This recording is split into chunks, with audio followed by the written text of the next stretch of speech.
Hi there, and welcome to part 6 of Let's Play Kirby's House of Cards and a Dinosaur. Jack's still playing through the Great Cave Offensive, and we've got how many treasures? About half, would you say? Oh, I think not even that. I think I'll pause it after I get this treasure and we can check how many I've got. So I've got the ancient gem. So it looks like a yang, half of a yin yang symbol. It does. I think it's yang. I'm not sure. I've got 50-50 chance. Anyway, a copy is the ability to... It's a one-use ability which lets you copy abilities. Can it be used on bosses, though? Depends if the boss has an ability or not. Most of them don't, actually. But it can be used for damage anyway. You'll find that copies only extra abilities if the opponent doesn't have any abilities. It will just damage them or slash kill them. Oh, okay. So, you know, I do mock it, but there is some point to it. Yeah. Oh no, he's stealing my yo-yo man. So I got him back. I got Gim. I don't understand why that's his name. Maybe it's just a really odd spelling of Jim. I always read it as Jim, but I just got no idea if that's anything to do with yo-yos or what even is he? He looks like a... He looks like a telescope with legs. And a baseball cap. Anyway, I lost him there, and now I've got no ability and no friends, much like my real life. So, we managed to resist the obvious internet thing to say there, which would have been something along the lines of Falcon Helmet. I like the idea of helmet being a verb. And I love the fact that you resisted the urge to say Falcon Helmet, but you still said it. You saw through that, did you? Yeah. So there's the dud. Fantastic. And I have that now. And I've decided to just kill him. I don't care. Don't want him in my way. Oh, well. Oh, yes, I wanted to test out the wheelie rider ability there, but the thing is, when you're riding the wheel, you can't float, and you only get like this really meager double jump, so you have to get somewhere where you want to be first, and he's just being stupid down there. Will he get starred if you go off the screen? Yeah, if you go too far away from this happens. So you can get into somewhere cool. Yeah, but then again, I still can't get up that ledge because it's still too high. So, just because I like being on a motorbike and being cool, I'm going to be a wheel and ride a wheel. So here we go. For no reason at all. That's awesome. There is a section where you have to ride that through, but that'll come in a future video. Do you think this decision, or this section of the game, or the idea of the game even, was loosely based on the film Easy Rider with Dennis Hopper and Peter Fonda? I think they actually programmed this game. Sure. I mean, Dennis Hopper obviously programmed the very famous Mario Brothers series, and was very passionate about it, and then made the movie. Sure. That was a smooth link, Jack. If anything, too smooth, but I'll let it slide. Oh, so yeah, we're approaching halfway. Well, we're approaching halfway, but this game is fairly chunky. I'd say I'm about halfway through now. So this is like a pre-boss room. It's very ominous, very foreshadowy. But you get a lot of good stuff. So you're going for the fighter. Yeah. Oh no, you're getting Knuckle Joe. I'm getting Knuckle Joe, and he's turned into a bird. So. Well, he's very, very good, Knuckle Joe. He's got this ability to turn into a bird permanently. And call himself Bird On. So this is quite an interesting boss. I quite like it. I think it's a send-up of gaming culture. It's the computer virus boss. Oh, that's really cool. So you can't attack him until he comes out of his window. So it's turn-based. He attacks, and I get to attack. His HP goes down, and then I can't attack him. He does something. But this boss has a lot of attacks that do nothing. A lot of magic art splashes, if you will. Yeah.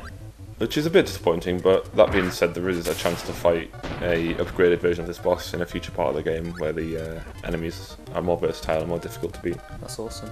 So Dancing Doll, that doesn't do anything, so I get to Pagger him here. So the slime was presumably a Dragon Quest reference? Yeah, I'd imagine that's your standard sort of... Well, a lot of RPGs have like your standard slime enemy, I think that's basically what that was taking the Michael out of. Yeah. And again, I think a lot Why does the Waddle Doo statue keep appearing in the background? Well, for some reason in this boss they decided that they would bring an ability in during downtime so you could change your ability. because the one thing about these bosses, this boss here, is that very few of its attacks are inhalable. Oh, okay. So I think they found it only fair to offer you the chance to get an ability back should you lose it. But you'll see just there, if you take the ability, that's your turn basically. Oh, okay. That's quite cool actually. It's a good adaptation of the game mechanics. Yeah, it's nice, isn't it? Like it's equivalent to, like, say, changing your weapon in Final Fantasy X or something, where that's your turn gone. Yeah, yeah. But it gives you a chance to be tactical. But if anything, these bosses just have more HP than they have clout. Like, their attacks are very easy to dodge. You can just guard most of them. But I like it. It's something I looked forward to, even though it was an easy boss. I wished it was more meaty. But yeah, it's really cool. They can heal these bosses as well. There's a thing where they retreat, where they sort of flash white and their HP goes up. So. 167 experience points, 2 honesty points, 3 ambition points. And these messages, I think they're always a bit different, so I always used to look to this boss to see if I could get different ones. Like, there was like a happy face point, which I didn't get this time, but you know what I mean, like there's different ones, yeah. It's not always the same. That's really cool. So that was quite nice. I like that kind of... I should give some more commentary to them, that's really cool, shouldn't I? Yeah, if you want, but it's just us talking really, isn't it? Yeah, that's true. So again, another one of these, what I like is that defies the laws of physics. There's that too, but your partner can't ride in the car with you. He just keeps on trying. You just leave him behind perpetually. So this is like the 3rd section. It's this big old castle. So can you get back up there? Yeah, you can just fly all the way back up. It's a bit of a, you know. Are those bells or a Super Mario 2 reference? Bells? Aren't they bells hanging from the ceiling? Maybe I must have missed them. They might not be bells. Anyway, so this looks like a peach. It is a peach. Sorry. It's not an actual peach. It's a graphical representation of one in a video game. But yeah, there it is. Final cut. Oh no, I was looking at that peach. Oh, okay. Points to peach. No, that's more of a that's a lamp. Oh, okay. Not even a fruit, man. Oh, not even a fruit. No, the thing is, I could dash under these, which I have been, but I get hit by a lot of them. I see. I mocked the falling coconuts right in the first video, and they're back for the now revenge. they've come to bite. Well, not me in the behind, but they certainly come to bite Final Cutter. Definitely. I think this is the Timeshitters versus coconuts, and the coconuts got a few licks in, but I still think I managed to come out victorious overall. And I got shot by a cannon. That's lovely. You see, that's good cannon placement. Like a lot of villain characters can't place their weapons in a good place, but I think that's good. That's got good design. Although unicorn horn? Nope, got nothing. Got nothing. But I think if they really wanted to put the cannons in good places, you should have put them in every single tile of the screen. Just cannon after cannon. You couldn't get anywhere. Sometimes I think you've got a unfair expectation of fellow gamers, Jack. So you got to be careful of that bomb in the middle, because although it will grant you an instant win, or an instant death if you're not flying properly, you will not get the opportunity to get the hammer ability, which I will need for a secret in this room, I think, a post, okay. like we saw in Dinnerblade. This will unlock a treasure, which is more important. So that switch, if you go back, drops that chest, and if that bomb had been you would fall into oblivion. It would fall into oblivion. No, it won't permanently die. Like, if I go back into this room, I could try and get it again. But, yeah, I wouldn't. I'd have to do the whole thing again. Yeah, that's fair enough. I like games that are forgiving in that way. Like, I hate one-shot things. So you describe these the Meta Knight's goons that appeared in Dinnerblade? Yeah, again, no reason for them to be here, but in the next game, Revenge of Meta Knight, they all get voices. They kind of comment on the action as it takes place. One of them has a love story. Yeah, the other enters a whole saga. Breakdancing competition. One of them is a Waddle Dee dressed in a sailor outfit, which is quite adorable, really. Is that actually true? Yeah, you don't get to fight him though, which is unfortunate. I love the boss in Paper Mario, where it's the 4 Koopa brothers. Yeah, I mean. You seem to have died again, Jack. It's a friggin' yo-yo guy. Like, he's got such a good range. I was just saying how forgiving this game was. The thing is, with this part of the level is a really big old castle, and I got stuck here not because it was... the bell. Are they bells? Oh, they're cakes. A cake? Oh, I see what you mean. The little caramel puddings. Oh. So, the thing about this part of the level is that it's definitely more Metroidvania-y than any other bit. This is all Castlevania since this is a castle. And I didn't even know where I was going the first time I played this as a kid. Like, I got so many dead ends and trying to find all the treasure. And once I found all the treasure I could find and beat this quite challenging boss at the end of it, I didn't know where to go. I couldn't find my way out to the 4th level. Really? Because there's a boss, but it isn't... It's not like after you beat the boss, the next room you go to is the way out. It just takes you outside of the castle again. So I didn't know where I was going for ages, and I was very upset.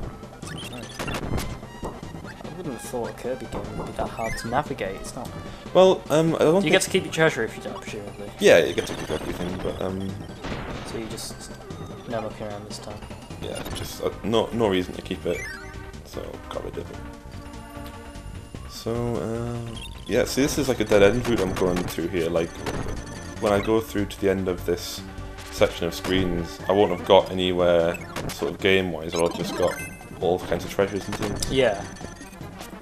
And now I think about it, there's the boss of this area is entirely optional, because you don't actually need to beat him to get to the next sort of set of screens. Yeah. Alright. Which is quite odd for a Kirby game. Usually you have to do everything. Are there any other sort of, like, I haven't played anything newer Kirby games. Do any of the others have this sort of non-linear or semi-linear maybe? Might be better of putting it, style of game. I don't think so, you know. I'm racking my brains here, but everything up to like Epic Yarn, all the sort of DS games, they all seem to be of a sort of set of levels and a map screen type job. Yeah. Yeah. The only thing that comes close to this in terms of exploration, I mean, I think they've got collectibles in most of these games, but I think if you go to play Crystal Shards, there's at least some element of every level has a secret door you need to find, which can only be removed by using a certain ability or dual ability. So what are those things on the back wall? I can't quite make them out. I'm not sure. One of them look like a cheap in a Santa Claus hat. I've got all kinds of ideas what they could be. They could be just cycloptic 3D drawings for no reason. They could be. Do you know that dark matter enemy? Maybe it's him in a hat. I don't know what it is. I've got no idea. I think it's just decoration, to be honest. I thought that was Eggman. That bit at the bottom. It could be depictions of the boss of this area, who's a chameleon. But again, it doesn't look enough like him for me to be entirely sure about that. Are those flames? They're like, I don't know, I think they're like hot coal type things.